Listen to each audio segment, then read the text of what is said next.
నా కలే ఇలా నిజాలుగా నిలుస్తూ ఉంటే, నా కథలనే కవితలే పిలుస్తూ ఉంటే,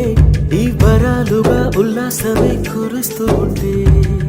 పెదవికి చంప తగిలిన చోట